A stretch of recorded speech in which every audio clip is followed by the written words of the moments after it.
Well, into our 8 o'clock hour, it's still Morning at NTV, and this wonderful Thursday we get to look at youth's representation as far as politics in the Uganda spectrum is concerned, and understanding their political perceptions of what is currently happening, relating the past to the present in order to shape the future that is. Now, many people, of course, believe that youth leaders are for tomorrow. However, the reality is that they are leaders of today, and it's unique experiences and different origins that will help shape their political attitudes.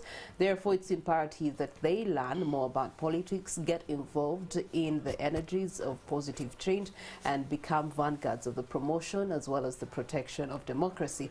Of course, according to the United Nations Youth, you do have the youth folk are up to 1/5 of the population of our world, and the facts show that a younger generational engagement is needful for greater democracy and governance, and we shall dive deeper into these consequences that are birthed when you do not attend to this particular demography as far as young people are concerned. Now, I do have youth that are joining me for this conversation. Some are debating if they're youth because we've had a debate of who's a youth and perhaps maybe that will be in their introductions. They'll be describing to us who is a youth. Starting from my extreme left, we do have Mr. Moses Lukanga Musante, and he's the National Unity Platform Chairperson with Njero Municipality. You're most welcome. Good morning, everyone. I am Sergeant Moses Lukanga, and I'm the chairman of the National Unity Platform, Njero Municipality, and I'm the chairman of People Power Buikwe District. I'm glad to be on this platform.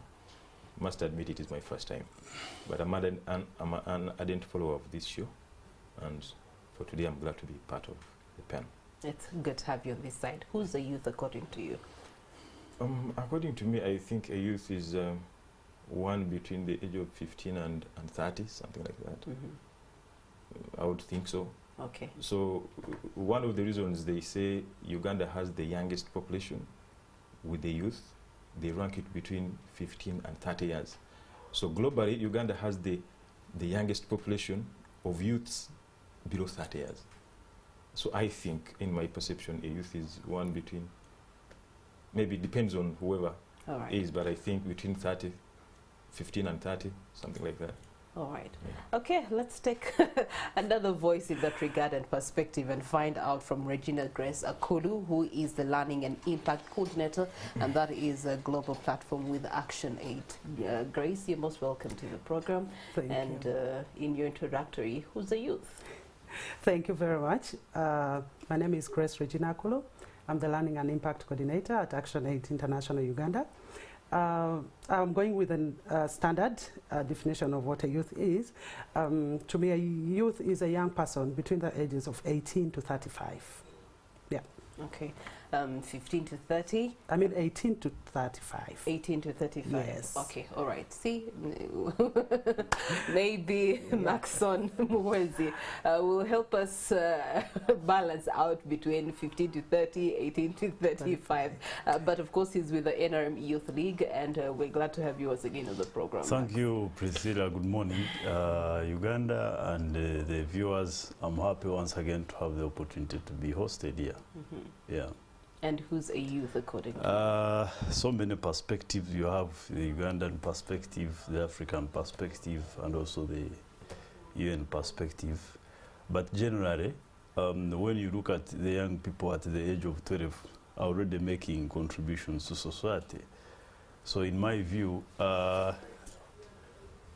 complacing the three views of UN, Africa, AU, and the Ugandan context. A young person should be between 12 and 35. At least you're in the youthful age and you can hugely impact society. Okay. Yeah. All right. So those are the perspectives. If you fall within that spectrum, so now it's stretched from 12 to 35. Anything above that, please, you are in the middle income status. Okay, let's bring it back to the political landscape, which is the backbone of our discussion this morning. Do you believe that young people have actually been actively involved in and engaged in participating in policy as well as decision-making strategies geared towards developing of Uganda. Let me start with Mr. Lukanga. Thank you so much. In my view, if you take the biblical definition of a youth, it is, they consider the youth someone who is strong enough to do strong labor, strong work, irrespective of how old you are. The moment they recognize that you are no longer in the category of performing hardcore labor, hardcore work with all your strength, you aren't considered a youth by then.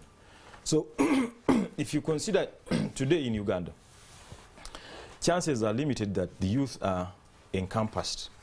They are involved in the decision making of their country and the things that are going to matter in their lives.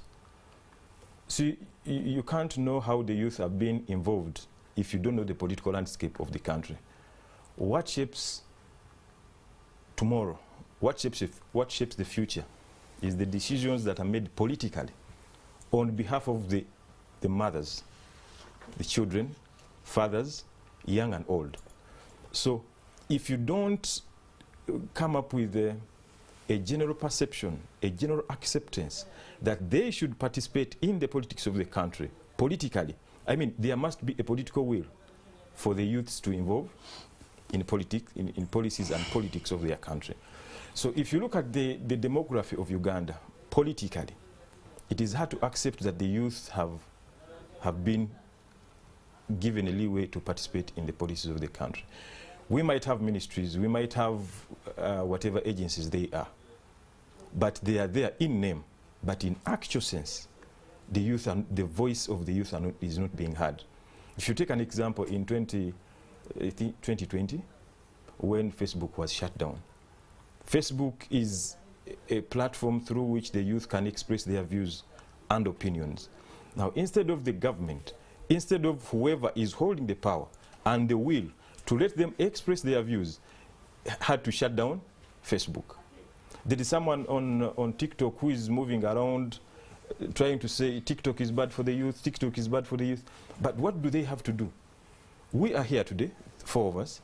Not every youth out there can access this platform to express their views. I'm not saying whatever they do on TikTok is okay, but it is an avenue through which they can express their views, right?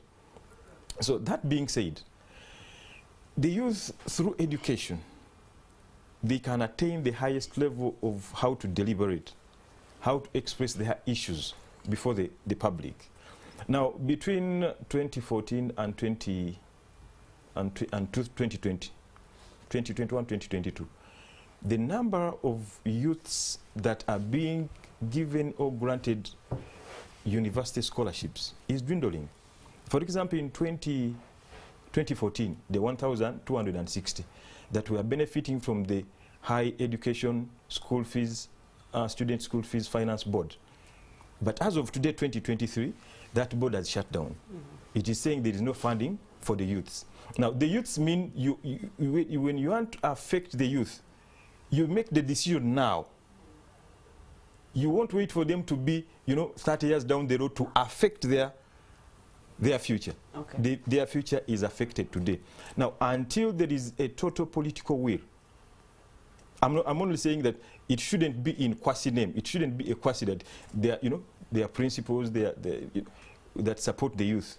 It shouldn't be like that. There should be a will, and there should be certainty. And actually,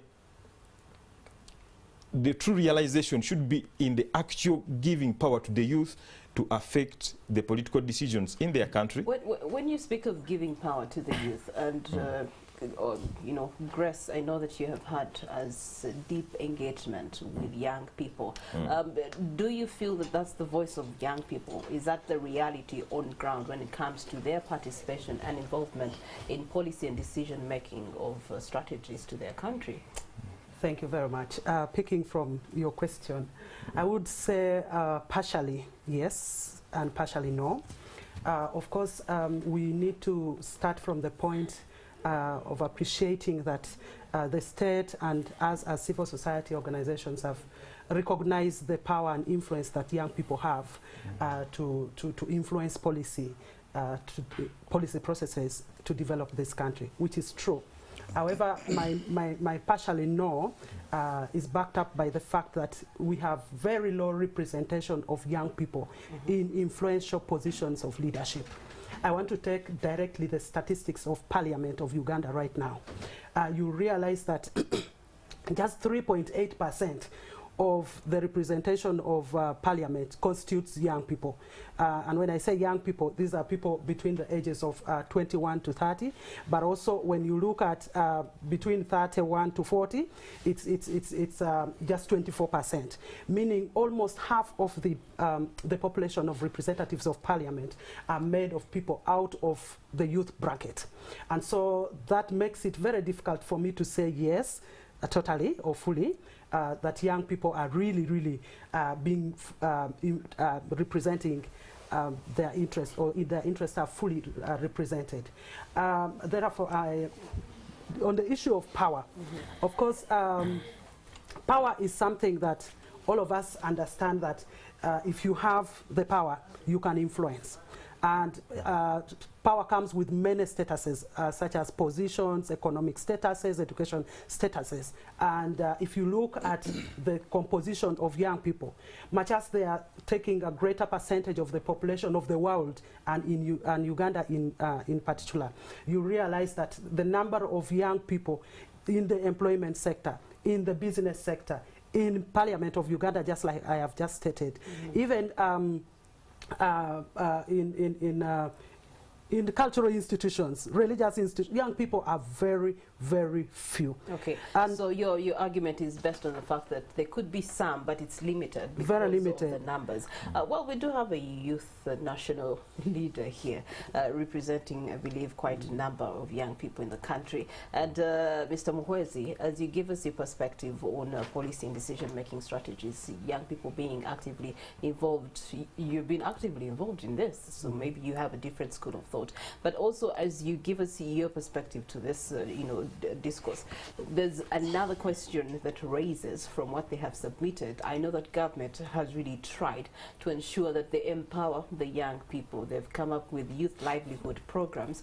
As of today in the Daily Monitor, we do have a story that has come out that much as government is trying to do something for the young people, they are not seemingly appreciative to respond back. Of course, with livelihood programs that have to pay back money, and so they are failing to pay back that money. So how do they expect the government to continuously support them if they're failing on the bare minimum that government is trying to service them with?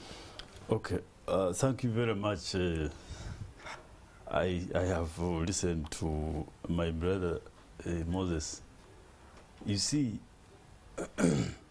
this country has been led by different groups since 1300 AD by the Chwezi, and those groups plus the chiefdoms, the kingdoms, then the recent regimes and presidents until 1986, when this government started understanding the magnitude and contribution of young people to society. And for the first time, like my sister said here, we see a structure of NYC, National Youth Council, that is at the political side. We see the Uganda National Students Association, that is at the student level. And we also see for the first time members of parliament. You see, we have seen quite a number of countries come here to Uganda to benchmark and admire the structural program of young people in Uganda, and how a country like Uganda can embrace the leadership of young people, but also accept their input in terms of policy formulation, analysis, and also a contribution to leadership. It is only in Uganda where you have the leadership of the young people represented from the cell, the smallest unit of our society. The cell, then you come to the parish, you come to the sub-county, you come to the district and the constituency, then at the national level. But like she said, it is not enough. However, I would like to also hear the contribution of the NUP in structuring an organization and also the alternative policy of the NUP. Other than saying, you see, this has failed, I expected him to say, for instance, in the NUP, we have this particular organization, all the young people are organizing this, and the government should copy or paste. You get, but it seems they also don't have their own following what they know. So it is not about participation also, Priscilla and the viewers. The young people, yes, they are in these structures, but what is their meaningful participation? As, for instance, as we celebrate the Youth Day tomorrow at Kabare, what can the young people appreciate in terms of contributing to this society? The social dimension, the political dimension, we have seen very young people come up and take over leadership positions where there is power vacuum. And in terms of competition, we have seen young people contribute to the security of this country. We have seen young people. Hold on a bit. As you come in, because yes, I let me finish the point. Your views let me finish the point. The youth livelihood programs. Exactly. And their impact I'm coming to it. Yeah. I'm coming to it. We have seen young people influence the social affairs of this country. We have seen the young people in the administrative aspect of this country. That is something we can appreciate. But still, like you have said, Uganda is a developing country. And I have always talked about the issue of supervision being so much intentional and deliberate when it comes to the programs of young people that are supposed to enhance their lives and also their livelihood. You get what I'm saying? When you talk of the youth fund, the youth livelihood program, most of the challenges were emanating and budding from the question of supervision. Yes, you have unleashed this program, a giant program that contributes so much in terms of impacting the young people. But then at the other side, you have problems in terms of supervision. We have had very, very, very huge issue when it comes to supervision of these programs.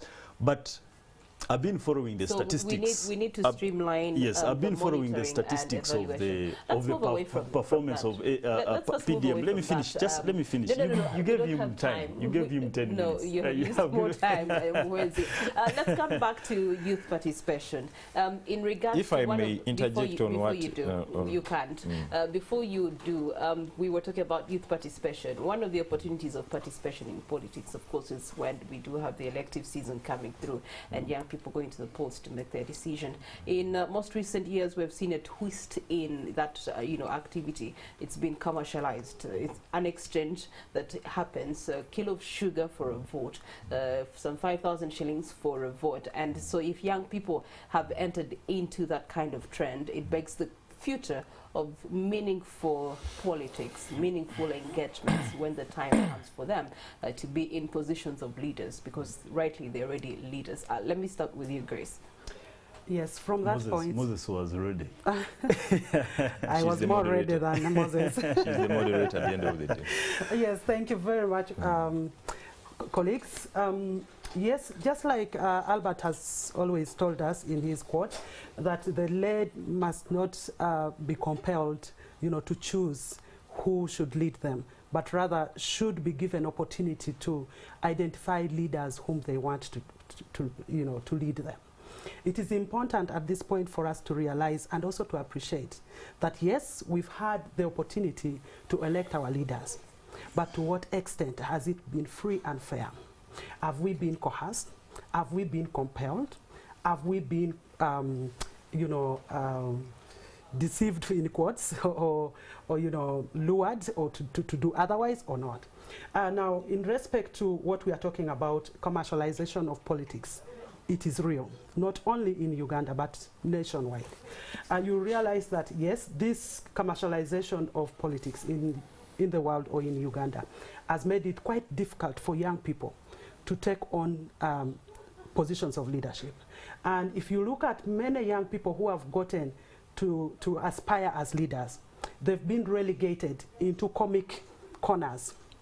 I want to give you the latest example in the recent concluded election. You remember we had a young person who contested to be the president of this country. And right now, actually 2 days ago, I was asking someone, where is he? And they told me, you know, the guy is very popular, is being used, you know, is supporting many companies, you know, to brand them. You know, it is now like somebody Oye, you know, like Regina Akullu.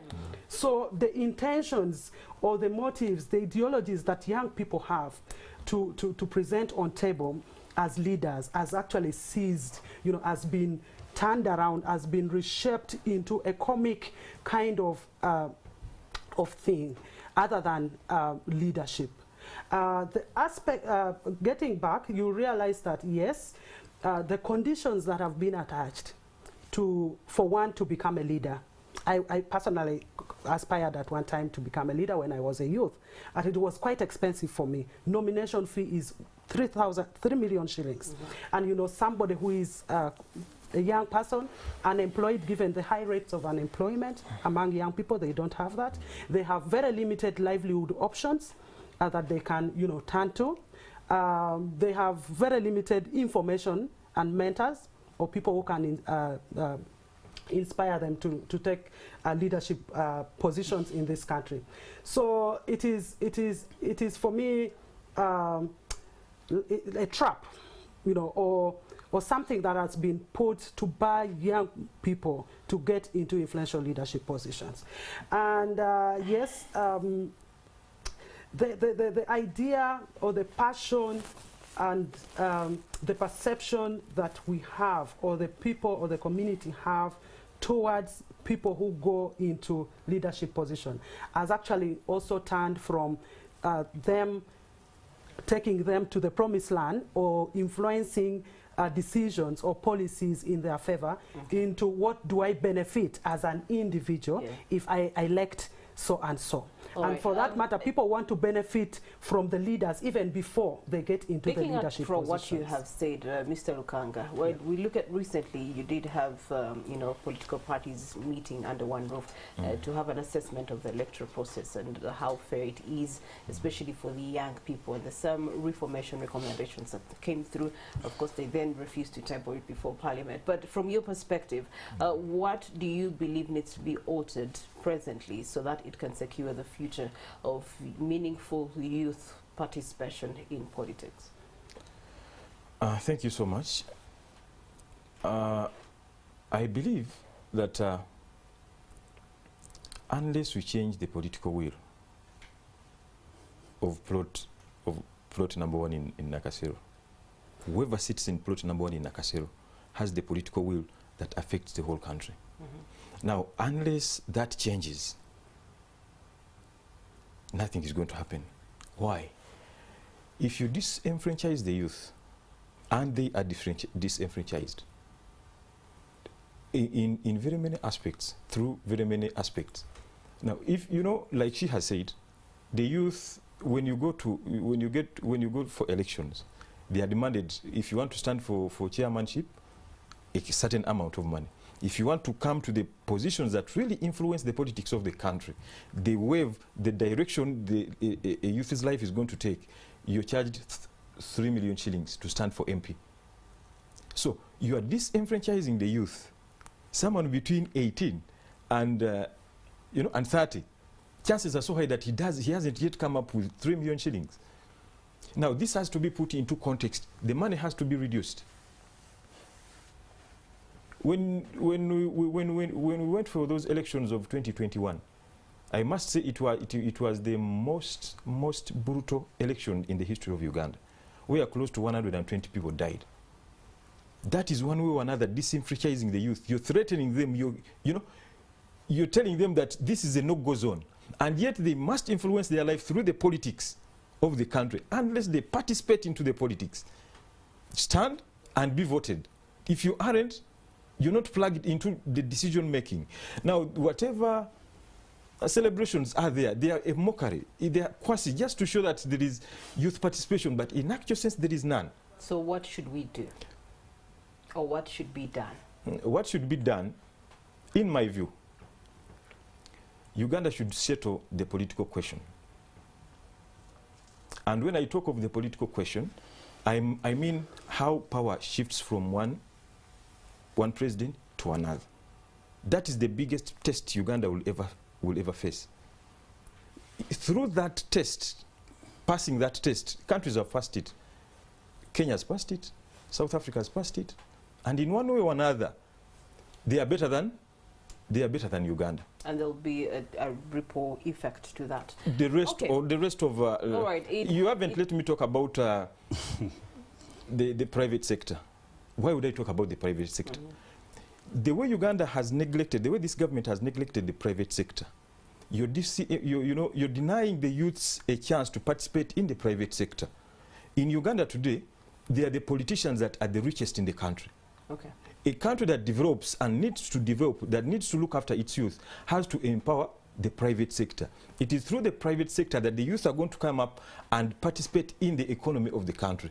You know, you can't be economically independent if you have no money. So in one way or another, to fight the youth, to deter them from participation in the politics of the country, you need to come up with policies that empower the private sector. It is through this that the youth are going to have money. You know, you can't have... So, employment opportunities, I'll give you the closing on this one.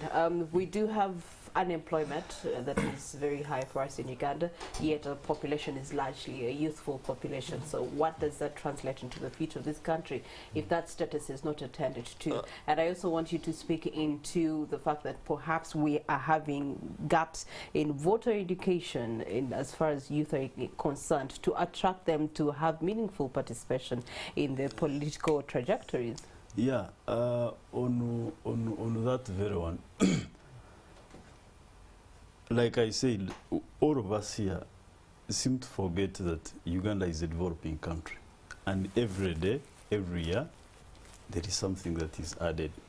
When you look at the quality of elections we have had, for instance, since 1996, at least you can say there are some positive points one can take in terms of voter registration, but also education, the civic education. I am the national chairman of the Interparty Youth Platform. It is a forum of all youth leagues of 10 major political parties in the country. And we have always advocated for one, like she said, since the young people do not have enough financial capacity, please do not let them compete with the majority that have been in service, that have been employed, that have been getting money. But also, like I said, the gentleman is saying that Ugandans must settle the political question. NUP has got 57 members of parliament, and they were voted for by Ugandans. Every 5 years, NUP takes the message to Ugandans and say, please, this is what we think can settle the political questions. Okay. And Ugandans have a right to choose or not. So the political question of Uganda is only settled by the constitution and only settled after every 5 years. Therefore, if one is very, very, very, very unhappy with what is going on, especially at Nakasero Prot 1, like he said, then you go to Ugandans and explain to them, they understand you, and they give you the support, and you change that question. Also, on saying that Uganda has, the government has denied young people to, participation in the private sector. That's why there's introduction of programs like parish development model. 35% is going to young people. Maybe if you don't know, we can only discuss the nitty-gritties of that particular program, but I can tell you, if you have statistics on your fingertips, it has impacted very, very young people, maybe not in Nigeria, maybe not in, but I can tell you so at a wider perspective. Closing remarks. At a wider perspective, you were saying that the richest politician, I mean the richest person here in Uganda, people are, no, but we have Sudiru Pereira is the richest East African, is not a politician. He has political friends. So anyway, the point I'm concluding with is that all of us here have a duty, regardless of the colors. We have a duty to support the young people to be where we're supposed to to be. You All have, right. Let me first pause it there. This is definitely meaningful youth participation. These views are very important to help us understand exactly what is on the grassroots as far as young people participation is concerned, because again, where we started from, the reality is that they are the leaders of today, and that leadership is shaped today, not tomorrow. It doesn't wait for tomorrow. We're going to be taking a short breather. We do continue on with Morning at NTV after that.